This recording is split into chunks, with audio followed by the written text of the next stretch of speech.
जय हिंद दोस्तों। Railway NTPC exam 2025 6 जून second shift का भी आपका एग्जाम खत्म हो चुका है। 6 जून की सेकंड शिफ्ट में आपके जीके जीएस और करंट अफेयर के जितने भी क्वेश्चन बने हैं उन सभी को मैं लेकर आ गया हूं। अगर आपने एग्जाम दिया था तो आप अपना एनालिसिस कीजिए, या फिर आगे आने वाली शिफ्ट में आपका एग्जाम है तो आपको जो है वीडियो पूरा ध्यान से देखना है, क्योंकि आपको मैं क्वेश्चन के साथ साथ एक्स्ट्रा फैक्ट्स भी बताऊंगा जो आपको आगे आने वाली शिफ्ट में बहुत ही हेल्पफुल रहने वाले हैं।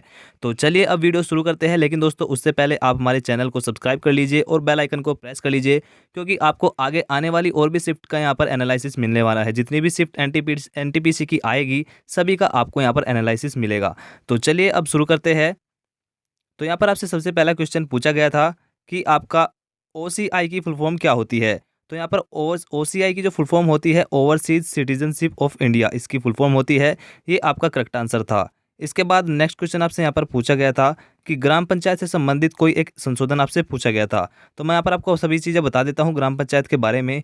तो देखिए 73वां संविधान संशोधन सन 1992 जो कि 14 अप्रैल 1993 से लागू हुआ। इस संशोधन के तहत संविधान में भाग 9 जोड़ा गया और अनुच्छेद 343 ए में इसका जिक्र है। इस संशोधन के तहत संविधान में 11वीं अनुसूची जोड़ी गई जिसमें कुल 29 विषय है। तो ये हो गया ग्राम पंचायत के बारे में। इसके अलावा अगर आपसे पूछा जाए 74वां संविधान संशोधन सन 1993 का है, जिसके तहत नगर पंचायत संविधान में जोड़ी गई, जो कि भाग 9 ए में जोड़ी गई। इसका जिक्र अनुच्छेद 343 ए में है। और 74वें संविधान संशोधन से ही नगर पंचायत के लिए 12वीं अनुसूची जोड़ी गई थी, जिसमें कुल 18 विषय थे। तो ये हो गई इसकी पूरी डिटेल। एक्स्ट्रा फैक्ट मैंने आपको बता दिया है, आने वाली नेक्स्ट ट्रिप में आपसे पूछा जा सकता है। इसके बाद आपसे अगला क्वेश्चन यहाँ पर पूछा गया था कि वर्तमान में दिल्ली के सीएम कौन हैं। तो दिल्ली के सीएम अभी हाल ही में बनाए गए हैं। वर्तमान में दिल्ली के सीएम जो बनाई गई है वो फीमेल है, रेखा गुप्ता है, जो कि भाजपा पार्टी से संबंध रखती है। और ये दिल्ली के शालीमार बाग विधानसभा से विधायक है। तो ये भी आपको ध्यान रखना है। और दिल्ली में जो इनसे पहले जो सीएम थे वो आतिशी मार्लेना थी, जो कि आपकी पार्टी की थी, यानी आम आदमी पार्टी की थी। इसके बाद नेक्स्ट क्वेश्चन आपसे यहाँ पर पूछा जाता है कि कानूनी न्याय किस प्रकार का अधिकार है। तो कानूनी न्याय एक ऐसा अधिकार है जो सभी को कानून के सामने समान रूप से देखा जाने और न्याय पाने का अधिकार देता है। इसका अर्थ है कि कानून सभी पर समान रूप से लागू होता है और कोई भी व्यक्ति चाहे वह कितना ही शक्तिशाली क्यों न हो कानून से ऊपर नहीं है। यह मानव के मौलिक अधिकारों में से एक है जो सभी को जीवन, स्वतंत्रता और सुरक्षा की गारंटी देता है। तो कुछ इस प्रकार आपका ऑप्शन होगा, तो आपको जो है वही आपका करेक्ट आंसर हो जाएगा। इसके बाद नेक्स्ट क्वेश्चन आपसे पूछा गया था कि पीएम मोदी ने 43 साल बाद किस देश की यात्रा की है। तो पीएम मोदी ने 43 साल बाद कुवैत देश की यात्रा की है, जो कि इंदिरा गांधी के बाद पहले प्रधानमंत्री है जिन्होंने इस देश की यात्रा की है। इंदिरा गांधी ने सन 1981 में इस देश की यात्रा की थी। उसके बाद अब 43 साल बाद जो है पीएम मोदी ने कुवैत देश की यात्रा की है। इसके बाद इसके अलावा आपसे पूछा जा सकता है कि पीएम मोदी ने हाल ही में नाइजीरिया देश की भी यात्रा की है। ये भी आपको ध्यान रखना है एक्स्ट्रा फैक्ट के तौर पर।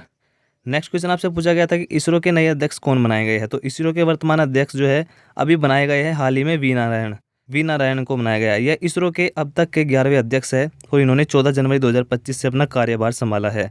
बात करें इसरो की, तो इसरो की स्थापना 15 अगस्त 1969 को होती है। इसरो का हेडक्वार्टर बेंगलुरु कर्नाटका में है। इसरो के पहले जो हेड थे विक्रम साराभाई थे। इन्हीं के नाम पर इनका विक्रम साराभाई स्पेस सेंटर भी है, जहाँ से इसरो जो है अपना लॉन्चिंग व्हीकल लॉन्च करता है।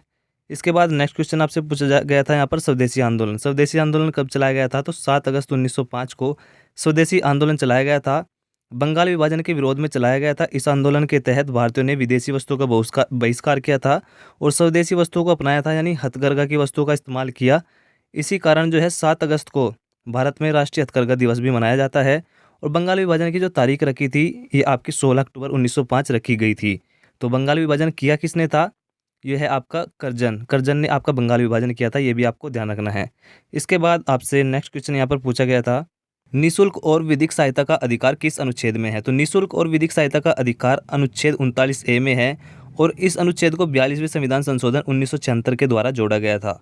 बात करें इससे अलग आपसे पूछा जा सकता है नेक्स्ट शिफ्ट में अनुच्छेद 19(1) ए में क्या है। तो विचार और अभिव्यक्ति की स्वतंत्रता है।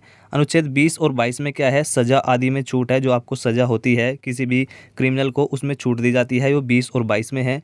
अनुच्छेद 21 में प्राण और दैहिक स्वतंत्रता का अधिकार है। अनुच्छेद 21 ए में शिक्षा का अधिकार है, जिसको 86वें संविधान संशोधन सन 2002 के द्वारा भारत के संविधान में जोड़ा गया था मौलिक अधिकार के रूप में। इसके बाद आपसे नेक्स्ट क्वेश्चन यहाँ पर पूछा गया था चंद्रगुप्त द्वितीय की पत्नी का नाम क्या था। तो चंद्रगुप्त द्वितीय की पत्नी का नाम दुर्देवी था। बाकी इसकी एक और पत्नी थी, उसका नाम आपसे पूछा गया होगा तो उसका नाम था, शायद उसका नाम कुछ मेरे याद नहीं आ रहा है, आपको गूगल करके देख लेना है। बाकी बात करें चंद्रगुप्त जो द्वितीय है उसके पुत्र का नाम कुमारगुप्त था, जिसने नालंदा विश्वविद्यालय की स्थापना की थी। ये भी आपको एक्स्ट्रा फैक्ट के तौर पर ध्यान रखना है।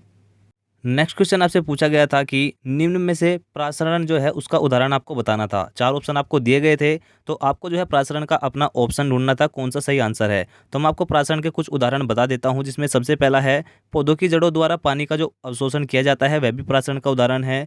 ताजे पानी में लाल रक्त कोशिकाओं का फूल जाना, ये भी प्रासरण का ही एक उदाहरण है।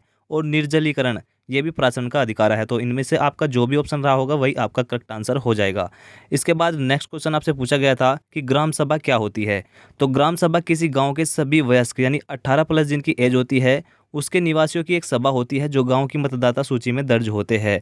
यानी जो भी गांव की इलेक्शन की जो लिस्ट होती है उसमें जिनका नाम होता है, जो वोट डालते हैं, उनके समूह को ग्राम सभा कहा जाता है। यह पंचायत राज व्यवस्था का सबसे बड़ा और प्राथमिक निकाय है। यह एक स्थायी निकाय है, जिसका अर्थ है यह लगातार कार्य करता रहता है। तो ये आपका करेक्ट आंसर हो जाएगा। आपको जो है अपने ऑप्शन के हिसाब से अपना आंसर चूज करना है। इसके बाद नेक्स्ट क्वेश्चन आपसे पूछा गया था कि 1929 में कांग्रेस के अधिवेशन की अध्यक्षता किसने की थी। तो 1929 में कांग्रेस के अधिवेशन की अध्यक्षता पंडित जवाहरलाल नेहरू ने की थी। इस अधिवेशन का आयोजन लाहौर में किया गया था, जहां पर पंडित जवाहरलाल नेहरू ने पूर्ण स्वराज की मांग की थी। ये भी आपको ध्यान रखना है, नेक्स्ट स्क्रिप्ट में आपसे पूछा जा सकता है। इसके बाद 26 जनवरी 1930 में पहली बार भारत का स्वतंत्रता दिवस पहली बार मनाया गया था, 26 जनवरी 1930 को। ये भी आपको जो है एक्स्ट्रा फैक्ट के तौर पर ध्यान रखना है। इसके बाद आपसे और भी पूछा जा सकता है कांग्रेस के अधिवेशन से। मैं आपको यहाँ पर कुछ अधिवेशन भी बता देता हूँ। देखिए, सबसे पहला है यहाँ पर 1906 का कोलकाता अधिवेशन, जिसकी अध्यक्षता दादा भाई नौरोजी ने की थी। ये भी आपको ध्यान रखना है। 1907 का सूरत अधिवेशन, इसकी अध्यक्षता डॉक्टर रास बिहारी घोष ने की थी। इसमें नरम दल और गरम दल दोनों अलग हो गए थे। ये इसका फैक्ट आपको याद रखना है। इसके बाद आपका जो है 1916 का जो है आपका लखनऊ अधिवेशन, जिसकी अध्यक्षता अंबिका चरण मजूमदार ने की थी। इसमें नरम दल और गरम दल एक साथ हो गए थे, यानी जो अलग हुए थे 1907 में, वे आपके 1916 के लखनऊ अधिवेशन में एक साथ हो गए थे, दोबारा मिल गए थे। और यहाँ पर कांग्रेस और मुस्लिम लीग भी एक साथ मिल गई थी। तो ये भी आपको ध्यान रखना है। इसके अलावा आपसे पूछा जा सकता है 1924 का जो बेलगांव अधिवेशन है, इसकी अध्यक्षता जो है महात्मा गांधी ने की थी। और ये पहला अधिवेशन था जिसकी अध्यक्षता महात्मा गांधी ने की थी। ये भी आपको ध्यान रखना है। इसके बाद नेक्स्ट क्वेश्चन आपसे पूछा गया था यहाँ पर शिफ्ट प्लस टैब जो शॉर्टकट की होती है कंप्यूटर में, उसका उपयोग किस लिए किया जाता है। तो शिफ्ट प्लस टैब की का प्रयोग आप जो है ब्राउजर में पिछले टैब में जाने के लिए कर सकते हैं। इसके अलावा एक और शॉर्टकट की मैं आपको बता देता हूँ, आपसे आगे पूछी जा सकती है। कंट्रोल प्लस टैब का आप प्रयोग क्यों करते हैं। तो कंट्रोल प्लस टैब का आप उपयोग करते हैं अगले टैब में जाने के लिए। इसके बाद नेक्स्ट क्वेश्चन आपसे यहाँ पर पूछा गया था कि आरएनए में थाइमीन के स्थान पर यूरेसिल का प्रयोग क्यों किया जाता है। तो मैं आपको बता दूं, यूरेसिल आरएनए को आसानी से विघटित करने में मदद करता है, जो कोशिका को यह बदलने की अनुमति देता है कि कौन से जीन व्यक्त किए जा रहे हैं। क्योंकि पुराने आरएनए लंबे समय तक नहीं टिकते हैं, इसलिए आरएनए में थाइमीन के स्थान पर यूरेसिल का प्रयोग किया जाता है। ये आपको ध्यान रखना है। इसके बाद नेक्स्ट क्वेश्चन आपसे पूछा जा सकता है कि डीएनए की फुल फॉर्म बताओ। तो डीऑक्सीराइबोन्यूक्लिक एसिड होता है। इसमें एडेनिन, थाइमिन, साइटोसिन और ग्वानिन, ये 4 पदार्थ पाए जाते हैं। इसके अलावा आपसे आरएनए की भी फुल फॉर्म यहाँ पर पूछ सकता है। यहाँ पर आरएनए की फुल फॉर्म दी गई है राइबोन्यूक्लिक एसिड। इसमें भी आपके 4 पदार्थ पाए जाते हैं। इसमें सिर्फ थाइमिन को छोड़कर जो आपका डीएनए में थाइमिन पाया जाता है, इसकी जगह पर यहाँ पर यूरेसिल पाया जाता है आरएनए में। बाकी तीनों वही पाए जाते हैं, एडेनिन, साइटोसिन, ग्वानिन। ये भी आपको ध्यान रखना है। इसके बाद आपसे नेक्स्ट क्वेश्चन यहाँ पर पूछा गया था कि 2025 में अंतर्राष्ट्रीय ओलंपिक समिति की नई हेड किसे बनाया गया है। तो ये एक इम्पोर्टेंट क्वेश्चन है, अभी करंट का ही क्वेश्चन है। तो 2025 में अंतर्राष्ट्रीय ओलंपिक समिति की नई हेड क्रिस्टी कोवेंट्री को बनाया गया है, जो कि जिम्बाब्वे की रहने वाली है और अफ्रीका की पहली और विश्व की भी पहली ही महिला है जो कि अंतर्राष्ट्रीय ओलंपिक समिति की पहली हेड बनी है। तो ये आपको करेक्ट आंसर हो जाएगा आपका क्रिस्टी कोवेंट्री। बाकी बात करें ओलंपिक की, तो 1896 में एथेंस में पहला ओलंपिक खेला गया था। अंतर्राष्ट्रीय ओलंपिक संघ का हेडक्वार्टर लुसाने स्विट्जरलैंड में है। ये भी आपको ध्यान रखना है। अब बात करें पेरिस ओलंपिक जो अभी हाल ही में हुआ है 2024 में, इससे भी आपसे क्वेश्चन पूछ सकता है। तो भारत ने इसमें कुल 6 पदक जीते हैं, जिसमें 1 सिल्वर है, 5 ब्रॉन्ज मेडल है। इसके साथ ही भारत जो है 72वें स्थान पर यहाँ पर रहा है पेरिस ओलंपिक 2024 में। ये भी आपको ध्यान रखना है। इसके बाद नेक्स्ट क्वेश्चन आपसे यहाँ पर पूछा गया था, भारत के जून 2025 तक नियंत्रक एवं महालेखा परीक्षक कौन है। यानी कैग आप यहाँ से पूछ रहा है, कैग कौन है भारत के 2025 तक। तो यहाँ पर जो है अभी नए कैग बनाए गए हैं। के संजय मूर्ति भारत के वर्तमान नियंत्रक और महालेखा परीक्षक है। उन्होंने 21 नवंबर 2024 को पदभार ग्रहण किया है। वे भारत के 15वें कैग बने हैं, यानी 15वें नंबर के में CAG है। और भारत के जो पहले कैग थे वे नरहरि राव थे। बात करें कैग की, यानी जो नियंत्रक और माले का परीक्षक होते हैं, उनका उल्लेख अनुच्छेद 148 में आपको देखने को मिलता है। ये भी फैक्ट आपको ध्यान रखना है, आपसे आगे पूछा जा सकता है। अब नेक्स्ट क्वेश्चन आपसे पूछा गया था कि स्किल इंडिया योजना का मुख्य उद्देश्य क्या था। तो स्किल इंडिया योजना का मुख्य उद्देश्य युवाओं को रोजगार योग्य कौशल प्रदान करके उन्हें सशक्त बनाना और भारत को कौशल के क्षेत्र में एक वैश्विक केंद्र बनाना है, ये इसका उद्देश्य है। इस योजना की शुरुआत 2015 में हुई थी। ये भी आपसे नेक्स्ट शिफ्ट में पूछा जा सकता है। बाकी एक दो योजना मैं आपको बता देता हूँ, आगे आपके चांस है इस योजना के आपके शिफ्ट में आने के, जो कि है राष्ट्रीय स्टार्टअप योजना 16 जनवरी 2016 को शुरुआत होती है। PM जन धन योजना 28 अगस्त 2014 को शुरुआत होती है।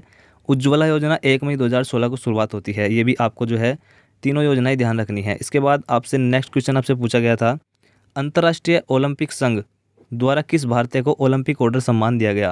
तो देखिए ओलंपिक से आपके दो क्वेश्चन एक ही शिफ्ट में आ गए हैं। तो यहाँ पर मैं आपको बता दूं, अंतर्राष्ट्रीय ओलंपिक संघ 2024 में ओलंपिक ऑर्डर सम्मान भारत के अभिनव बिंद्रा को दिया गया था। और अभिनव बिंद्रा की बात करें तो इन्होंने बीजिंग ओलंपिक 2008 में शूटिंग में पहला व्यक्तिगत स्वर्ण पदक जीता था।